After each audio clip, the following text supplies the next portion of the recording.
Listen to me very carefully, for what I am about to share with you will mark the dividing line between the life you have been living and the life you are destined to live. For 25 years, I studied the minds of more than 500 of America's most successful men, searching for the common thread that bound them all together. I discovered something so profound, so simple, yet so powerful that it has remained hidden from the masses, who struggle daily with poverty, failure, and despair. These men, Carnegie, Ford, Edison, Rockefeller, all possessed a secret morning ritual that set their minds in motion toward success before their feet even touched the floor. You wake each morning, don't you, with the same thoughts of worry, the same fears about money, the same doubts about your abilities? You rise from your bed already defeated, your mind poisoned with the limitations of yesterday. This is the poverty of mind that afflicts 98% of all people, and it is the very reason they remain chained to lives of quiet desperation. But today, right now, as you listen to my words, that chain is about to be broken forever. What would you say if I told you that the first 5 minutes after you open your eyes each morning determine whether you will succeed or fail that day? What would you think if I revealed that every great fortune, every remarkable achievement, every breakthrough in human progress began not in an office or a factory, but in the quiet moments of dawn, when a determined mind spoke certain words with absolute faith and conviction? The human mind is a transmitting and receiving station. When you speak words with deep emotion and faith, you send a command directly to your subconscious mind, which is connected to infinite intelligence. This is not mere theory. This is scientific fact, proven through decades of careful observation. Your subconscious mind does not question or doubt. It simply accepts what you tell it with feeling and begins immediately to manifest it in your physical world. Andrew Carnegie understood this principle. Each morning, before the sun painted the sky, he would stand before his window and speak his intentions for the day with such power that his very presence commanded respect from all who met him. Thomas Edison knew this secret. In the quiet of his laboratory, before beginning his work, he would affirm his connection to the infinite source of all knowledge. Rockefeller, Ford, Schwab, they all began their days not with the newspaper or idle chatter, but with deliberate, purposeful words that programmed their minds for victory. For too long, you have been the victim of your own mental laziness. You have allowed your mind to run wild like an untamed horse, carrying you wherever fear and doubt wish to take you. But the 11 phrases I am about to give you are like a bridle and bit for that wild horse. They will give you mastery over your own mind, and through that mastery, control over your entire life. These are not merely positive thoughts or empty affirmations. These 11 phrases contain the concentrated essence of success philosophy, distilled from the actual practices of men who built empires from nothing, who transformed entire industries, who left their mark on history. Each phrase is a key that unlocks a different door in your subconscious mind. Together, they form a master key that opens the vault of unlimited achievement. The transformation that awaits you requires only 2 things. First, that you speak these phrases every single morning without fail, and second, that you speak them with absolute faith and burning emotion. The words without the feeling are dead. But when you combine these words with the fire of belief, you set in motion forces that will reshape your entire existence. Prepare yourself, for you are about to learn the morning ritual that separates the masters of life from its victims. I am the master of my fate. Let these 6 words burn themselves into your consciousness, for they contain the power to lift you from the depths of despair to the heights of achievement. I once knew a man who had lost everything: his business, his savings, his confidence. He sat in my office with tears in his eyes, convinced that external forces had conspired to destroy him. I gave him only these 6 words and told him to repeat them every morning with the force of his entire being. 6 months later, he returned to thank me, for he had not only recovered his losses, but had built a fortune twice as large as before. You see, most people believe they are leaves blown about by the wind of circumstance.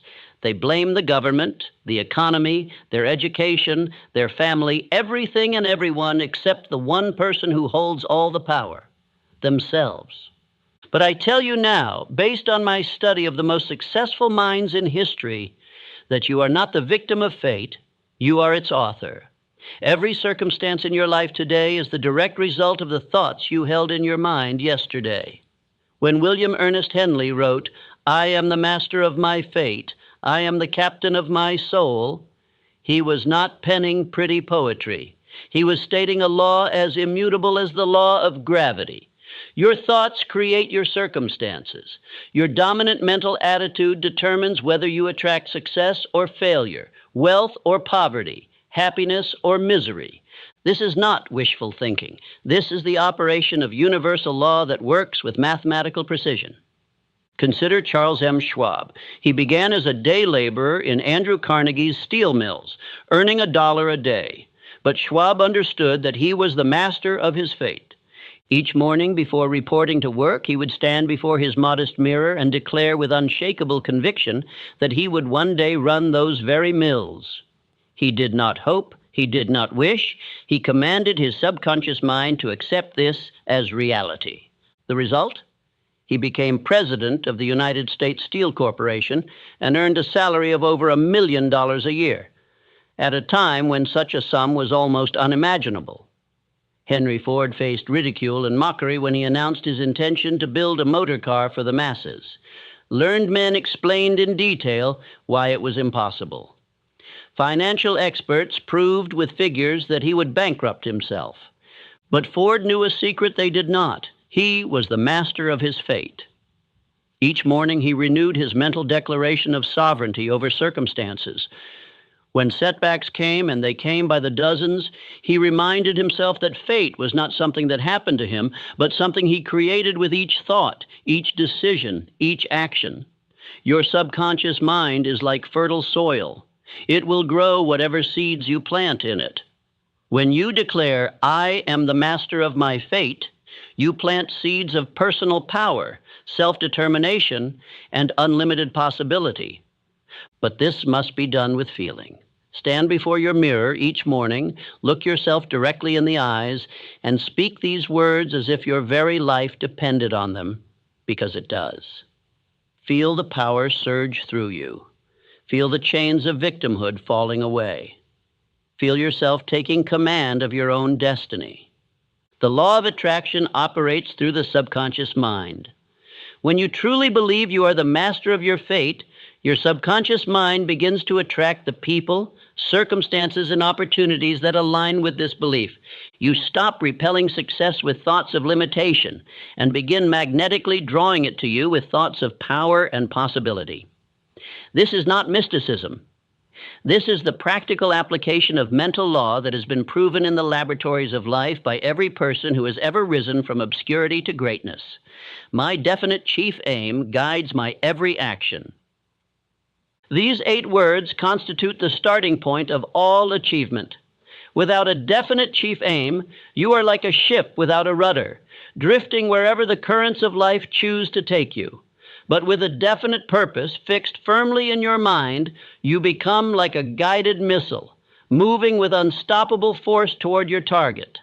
I spent years in poverty and frustration before Andrew Carnegie revealed to me the supreme importance of definiteness of purpose.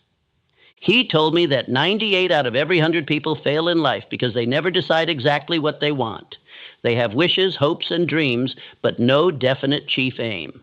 They scatter their energies in a dozen different directions and wonder why they never seem to get anywhere. Edwin C. Barnes was a nobody from nowhere when he decided his definite chief aim was to become the business partner of Thomas Edison. He had no money, no connections, no special talents.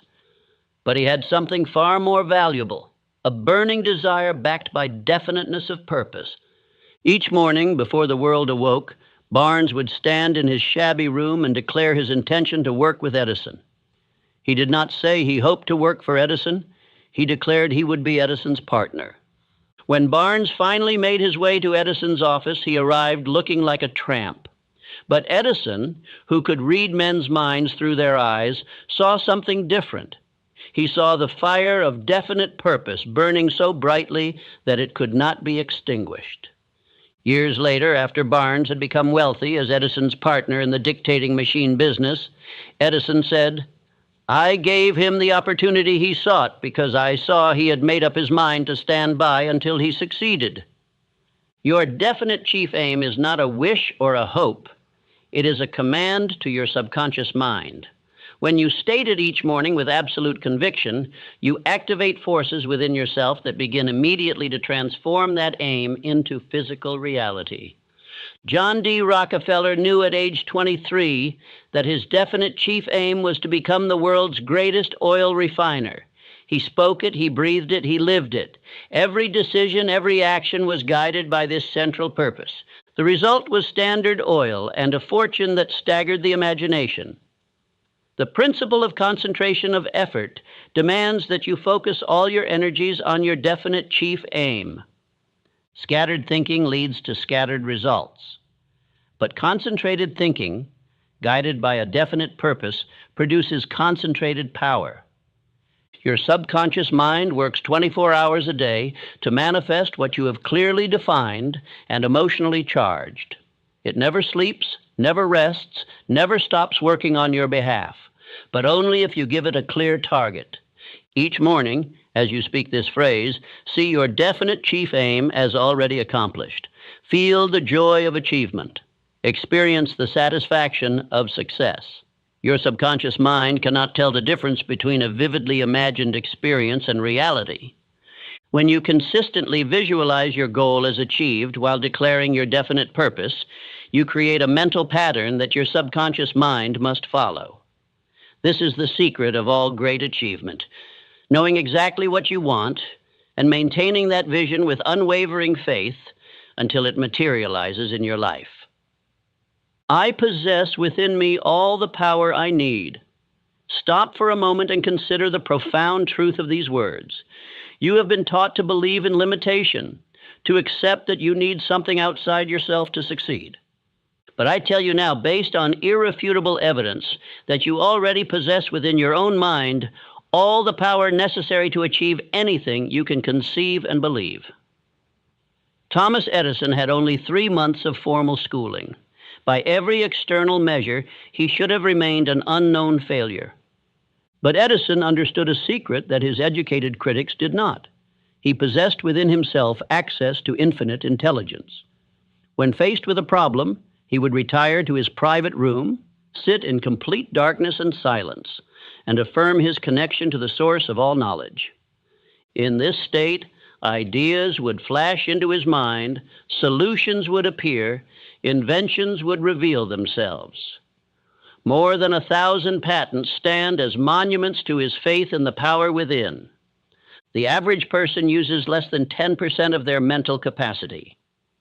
Think about that. You are operating at 1/10 of your potential, and yet you wonder why success eludes you. But the power is there, waiting to be accessed, waiting to be commanded, waiting to be released. George Washington Carver demonstrated this truth in a manner that cannot be disputed. Born into slavery, without formal education, he became one of the greatest scientists of his age. When asked how he discovered over 300 uses for the peanut, he replied simply, "I went into my laboratory and said, 'Dear Creator, please tell me what the peanut is for.' Then I waited for the answer."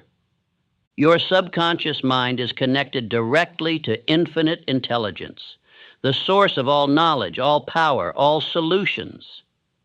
But doubt acts as a barrier, blocking this connection. When you affirm each morning that you possess within you all the power you need,